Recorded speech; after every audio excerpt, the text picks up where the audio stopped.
If you'd just like to say your name and your job title and where you're from. My name is Guillem Gisbert.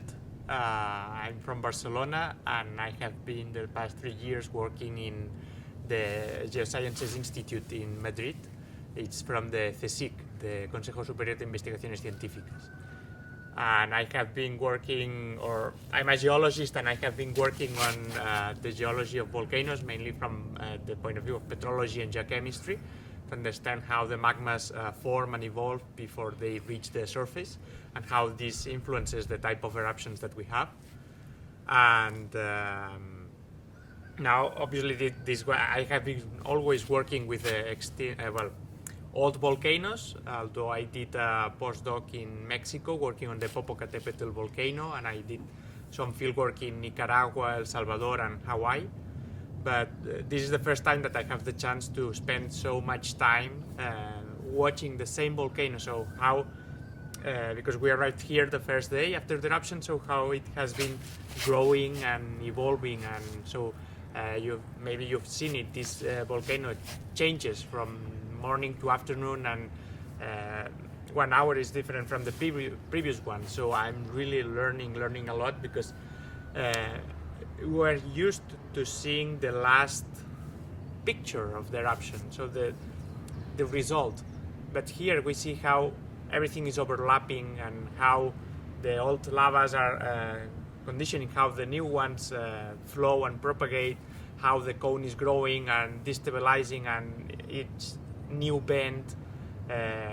Now when you have bends that have different type of activity, so you have ones that are expelling mostly gas, then you have some that have more ash, fine ash, then you have coarse bombs, and then you have some that they're like hoses, just releasing lava without any gas, no? So you can see how all this is changing, and how the dynamics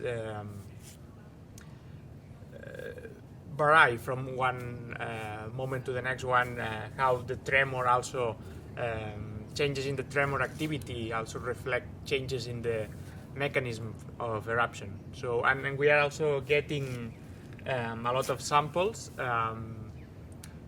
We really came here, or at least me, I came to learn, to watch all these processes, to see how these volcanoes work. But since we were able to approach the lavas and the cone, we decided to start sampling, to have a record of all the materials that have been produced by this volcano, so that we can study it in the following years, because in the end this will be a few weeks or months of intense work collecting samples, but these samples will be studied for many years, and we hope to get a lot of information from them.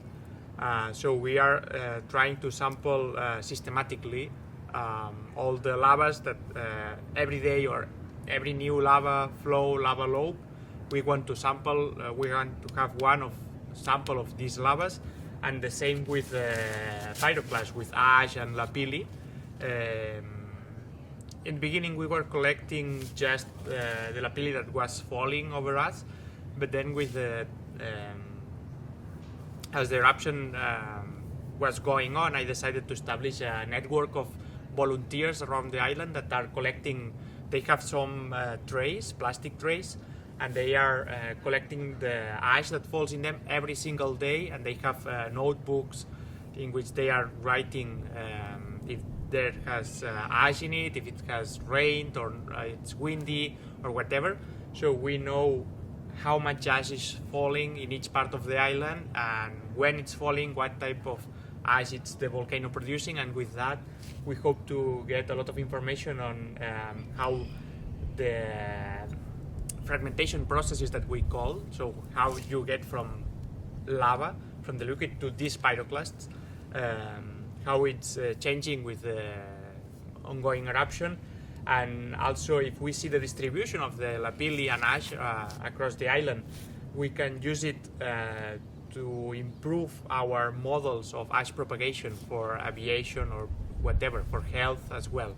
So we are getting a systematic sampling of the ash. As I said, this is we are sampling much more than we really need now, but we have to use this opportunity that is given to us to collect everything that we can, to record all the information we have, because we don't know really what we will need in the future, what we will need to know and what materials we will need to study. So it's better to have everything that we can, and then if it's stored and it's correctly recorded, then it can be used in future studies. And these samples are not only for us. I have been collecting them, and any scientist that I meet in the field, or we have visitors these days from other countries, I'm offering all these samples to say, I explain, okay, I'm collecting this. If any of you need any of these samples to study, just tell me and we can share the samples. Because that's really interesting, because of course throughout this eruption we've seen some, and perhaps you could explain the difference. We see, for example, Igme, and they're all kitted out and they look like spacemen, and they're right up against the hot lava and they're taking samples. But then we see other scientists with hammers. What's the difference? Well, there are many types of samples that you can collect. Ideally, the best sample you can get is if you get to stick your hammer in the lava, or a fork or whatever, and pick the liquid lava and quench it, because then you freeze the lava at that exact moment. This lava, because we, as you say, we collect it with hammer, it has already flowed a bit, it has cooled down during the flow, so it may change the crystals that it has, so it has crystallized a bit more, it has degassed more.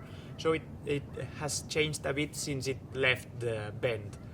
So if you can really get the lava at the moment it is released to the surface, then it's the best case scenario. But it's very difficult to be able to get to that lava. But yes, we have different approaches to sampling as well, and different objectives. As I said, I'm more or less recording the eruption. The IGME and IGN, they are working more towards civil protection, so to see what's going to happen next now. So we are not so much concerned for that, because they are doing that. So we are kind of recording the eruption for future studies. So it's not the emergency of the ongoing eruption, but it's to learn from it for future eruptions. That's a perfect distinction. So these samples that are being taken by these first, the ones who are furthest ahead, the IGME and IGN, what happens to those samples? Are those samples, because they're obviously a bit different to the samples that you have, because they've been taken from the hot lava, where do those samples go? I have no clue. Unfortunately, there's a big lack of scientific coordination here. So, and this is something that for me it's kind of frustrating, because this is a huge opportunity in not only in this country, but this now it's the most important volcano in the world in this precise moment, right? So, and it's not every day that you are there when the volcano is born, and it's so accessible because there are roads everywhere. So we really had a perfect chance to, as I was saying, record everything possible. And as I said, I arrived here less than 24 hours after the eruption started. But I'm not in the scientific committee, so I came as individual. I mean, I'm a scientist and I wanted to learn, but I have no responsibility in this eruption. And I was talking to Pérez Torrado about asking, what are people doing? What are the plans? Is there any coordination on who can do what? But no, there's not. This process has not occurred, because I think that it would have been very, very important to the first day of the eruption sit down and say, okay, who is here? Who can help? What equipment do we have? What people do we have? What do we want to know? What can we collect, record, whatever? For example, I was really interested the first day, because the cone was starting to grow, we need to record how the cone is growing, how it's evolving, how it's destabilizing with time, how it's the bends moving across the fracture or changing the mechanisms of eruption. And there are some devices that we call LiDAR, which are these are lasers that you point towards whatever you want to study, and it scans the surface. So you have a 3D model of whatever you are scanning. And if you put, for example, 3 LiDARs surrounding the cone, you can monitor real time its growth. But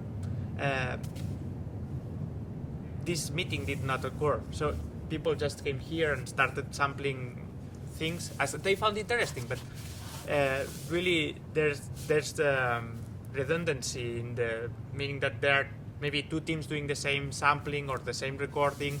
Then there's some information that is lacking, or I wanted to map the evolution of the lava logs, the lava fronts, the channels, but I don't have drones, so I cannot do it. I don't have LiDAR, so I cannot do it, but I cannot ask them to do it. It should be them who said, okay, we have these resources, what do you need? But even the first day when we arrived, we went to the emergency center, I don't know how to call it, and we said, okay, we are Paco Pérez Torrado from the University of Las Palmas, Guillem Gisbert from CSIC. We are here to help. We will be here. If you need anything, just tell us. Nobody has called us. So I feel that we are losing opportunities here. And I mean, in terms of managing the emergency, I mean, it's doing great. I mean, there's no problem here. The problem is with the information that we are missing, that we are not recording for the future study of this eruption. That in the end, it will also help us understand. It will help us understand how these eruptions work. So for future eruptions, it could provide very useful information. And this is what we are missing. Now, I mean, we are 6 weeks or 7 weeks into the eruption, and they are starting to try to model the shape of the cone, but as you've seen it, it's already huge. I mean, the interesting thing was since the very beginning of the eruption, see how it was changing, but now this is gone, this is missed. Maybe with the recordings of the drones and everything, we will be able to reconstruct, maybe with photogrammetry or whatever, but this is the very strange thing I don't understand. Everybody who comes on camera saying that, you know, about talking about the science says, we are monitoring. yes. It is not clear to me, though, what that actually means. So we see that there's only very few people who have restricted access to be able to fly a drone, for example. Yes. Where does that information go? Who gets it? Who gets to interpret it? And Well, why isn't it made publicly available? Most of this information is being used for managing the emergency, which is in the end is the most important thing now. But I hope that in the end it will be public to everybody. But still, if you work this way, it means that the ones that we now don't have access to this information will have to go through all of it again after the eruption. And studying these recordings of the drone flights and everything. While I think it would have been far more useful if somebody could have been doing it real time. Especially because in the beginning it was very easy to know which lobe was new, which lava flow was flowing at that time. But now I have been 2 weeks away because I had work to do, and I don't recognize what I'm seeing because it's so fast in changing that unless somebody is recording it in detailed maps, there's no way. So, but I hope that we will be able to access this information, especially because these institutions, the IGN and the IGME, are public institutions. So they should not be keeping this information for them. So here's a question. The next interview on our list is with the representative of the IGME. Mm-hmm. So if you were in my position, what would you ask? Oh, that's a tricky question, and the good thing is that I don't have any position, so I don't have to worry about it. But I think that the coordination of the scientific work, so besides the managing the emergency, has been terrible. So why didn't they call the scientists that we are working in volcanoes in Spain and all over the world? Because in the end, science is not a national thing. It's not. I mean, anyone in the world should be able to come and study this volcano in the end. So why didn't they call at least the main teams working in volcanology in Spain and abroad to see how they could contribute or what they were interested in? Because in the end, if somebody from Sweden, to say a random country, says, oh, I would love to study this, could you record this or collect this type of samples? Then you could coordinate it, and that you can do it in 2 days. I mean, the third day of eruption, it could be done. And they haven't done that, and I think that was a huge mistake. And also bearing in mind that, as you say, they are public institutions. Yes. And there's a tension there because they're from the peninsula, Yes. from mainland Spain, and obviously there's local institutions working here as well, so that creates a tension Yes. in who has what and who has access to what. What should they do after the eruption is finished with all that material that they have collected?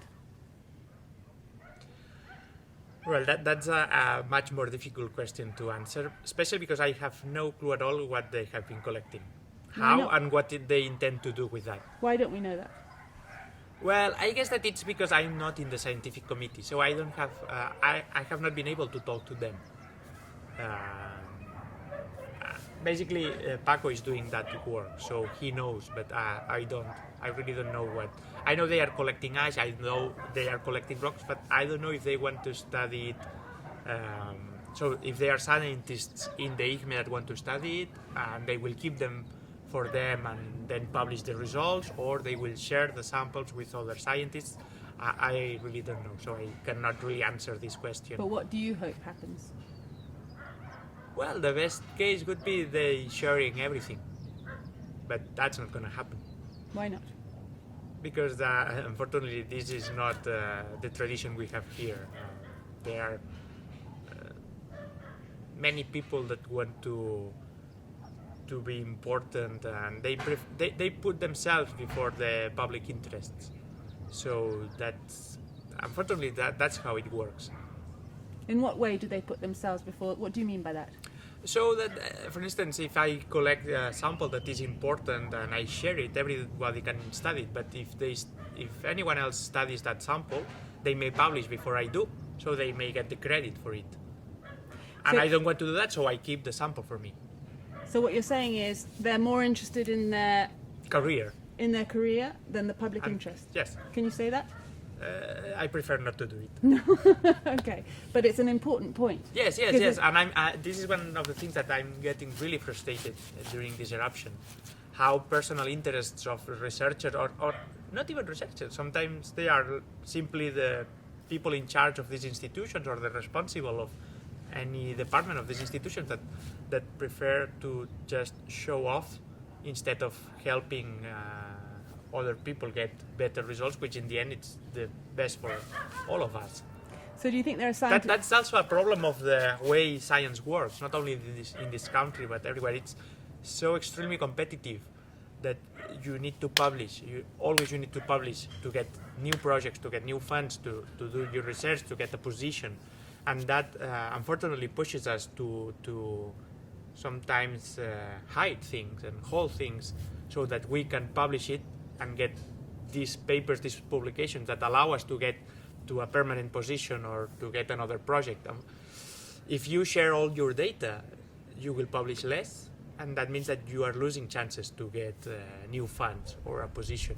So we are kind of forced to act like that by the system, how the system works in academia. So are we forgetting why we're doing this? Actually, for people and for people like these people who have lost their home. Well, in the long term, I mean, these people are safe. That's not a problem. So all the emergency management is doing fine. We are getting all the data that we need for managing the eruption. We are here talking more about base science, that means of science in general and our knowledge of volcanoes. That's not going to have an extreme impact in future situations, but science is a very long run, so we need to get as much information as we can, and losing chances is not the way of doing it. And also in terms of public interest, Yes. all of these institutions are funded with public money. Oh, yes. Why should more than one institution be doing the same piece of work? Is that good value for money for the taxpayer? No, it's not. Although it's good to do, from my point of view, it's good to do some things twice, because samples get lost, notebooks get lost, data get screwed. So it's good to have a couple of teams doing the same or doing more sampling than needed. But of course, if there was coordination, it would be more efficient in terms of the money spent. However, there's not. I think there's no much extra money being spent. I mean, people in the IGME and IGN or PACO they have their salaries. They are not earning more by being here. I'm here for free, for instance. I'm getting the food, let's say, but that's it. So that's not a problem. But yes, we could get more if we coordinated. So here's a question. It's the last question. Sorry, are you okay there? Yeah, I should have put a tripod down. Sorry. So here's a question. Do you think for a future emergency of this type in the Canary Islands, we should say, if there's another eruption, we will call up 10 scientists, we will pay them from the public finances, and their role will be to this. So that all those things that you have said in terms of surveying the cone, getting all the samples, making them... Yep. Would you be able to say that? Maybe in future we could... I hope that we could do that in the future, to establish a scientific coordination of somebody that is able to do it, because unfortunately here in Spain, people with... for instance, people coordinating the emergency, they are doing it because they are in charge of certain institutions, but they are not volcanologists. So, but instead of calling volcanologists to say, okay, I will coordinate, but please advise me so we can do it better. That's not happening. And that may not happen in the future as well. I hope that the best thing would be that, to establish, to say, okay, we have this emergency, these people will be responsible. I mean, that person is an acknowledged volcanologist or whatever, depending on the type of emergency that you're dealing with. That person, we know that it's an internationally recognized scientist in this field, so he will coordinate or she will coordinate the recording of the eruption, the sampling, everything.